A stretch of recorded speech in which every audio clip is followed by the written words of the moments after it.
আসসালামু আলাইকুম। আপনাদের দেখাচ্ছে একটা ফোনের ব্যাটারি ড্যামেজ হয়ে গেছে, পরে আমরা ব্যাটারি পাল্টাই দিতেছি। এই ভাইদের ফোন। ভাই এটা কি ফোন ভাই? S1 S1, Vivo S1। Vivo S1। ভাই আপনার বাড়ি কোথায় ভাই? জি, আমার বাসা চাঁপাইনবাবগঞ্জ। আমি এমসি বাজারে থাকি। তাহলে তো আমাদের কাছেই থাকেন। জি জি, কাছেই থাকি। আচ্ছা।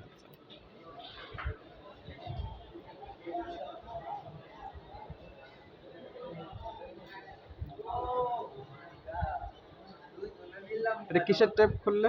এটা ডাবল স্টিক টেপ। এই টেপটা কেন লাগাবে? ব্যাটারি নিচে কেন? ব্যাটারিটা মজবুত হয়ে বসে।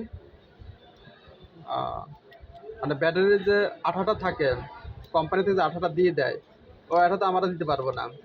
তাই যে ডাবল গামের টেপ লাগা ব্যাটারি শক্ত করে বসানোর জন্য একটা সিস্টেম। হ্যাঁ, যাতে গ্যারান্টি আছে ব্যাটারিটা, যাতে পরবর্তীতে তুলতে গিয়ে ফিজিক্যাল ড্যামেজ না হয়। আচ্ছা আচ্ছা। এটা কোনো সমস্যা করবে না মানে? না, এটা কোনো সমস্যা হবে না। এটা দুই সাইডেই আপনার আঠা বসা দিলে পরে মজবুত হয়ে বসে থাকবে।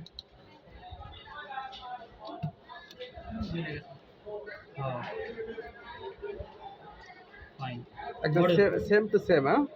এখানে কি মনে হয় সুপারগুলো আঠা ব্যবহার করা হয়েছিল, এটা মটকার মতো হয়ে গেছে।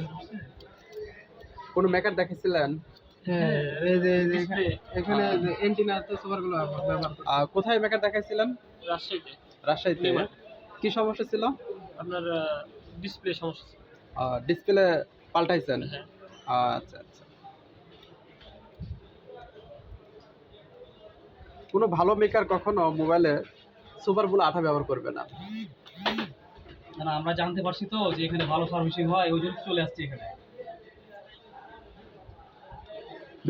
আমাদের গাজীপুর মাওনা মাশাআল্লাহ অনেক ভালো ভালো টেকনিশিয়ান আছে, খুবই অভিজ্ঞ টেকনিশিয়ান। যদি কারো কোনো সমস্যা থেকে থাকে তাহলে আপনারা আমাদের সাথে যোগাযোগ করবেন। আশা করি ইনশাল্লাহ আপনাদের সমস্যার সমাধান হবে।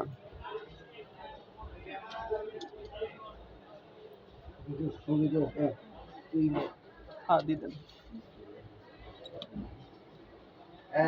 মাশাআল্লাহ মাশাআল্লাহ। আপনাদের আরেকটা ভিডিও দেখাই, দেখেন আমাদের আঙ্কেলকে দেখেন। আমাদের আঙ্কেল যে এটা কিন্তু জ্বলতো না, এটা সমস্যা ছিল। ইনটেক কোনো বিক্রি হয় না এটার দোকানেরই, পাইকারি সেলের দোকান। ইনটেক এটা সমস্যা ছিল, এটার সমস্যার সমাধান করলেন আমাদের আঙ্কেল। তার জন্য দোয়া করবেন, তিনি যেন খুব তাড়াতাড়ি আরো ভালো কিছু শিখতে পারেন।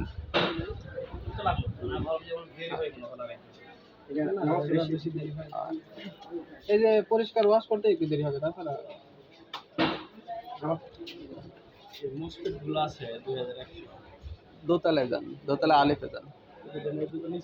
হ্যাঁ, তাহলে পিছনে পিছনে যান। হ্যাঁ, পিছনে দোকান আছে।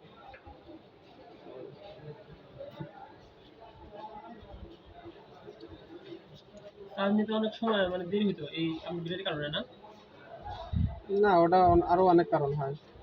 বন্ধ করে চার্জ দিলে পরে তখন বুঝবেন যে আসলে চার্জ আসলে দেরি হয় নাকি। একই বন্ধ করে তো চার্জ 20 মাস হয়, চার্জ নেয় না আগে খুব নিত তাড়াতাড়ি।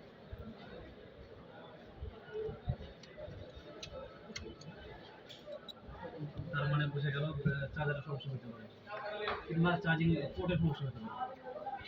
এই যে আপনার 50%-এর উপরে আছে, আপনি নতুন যে কোনো ব্যাটারি কিনবেন, যখন দেখবেন যে অর্ধেকের বেশি চার্জ আছে, ওই ব্যাটারিটা নিঃসন্দেহে ভালো।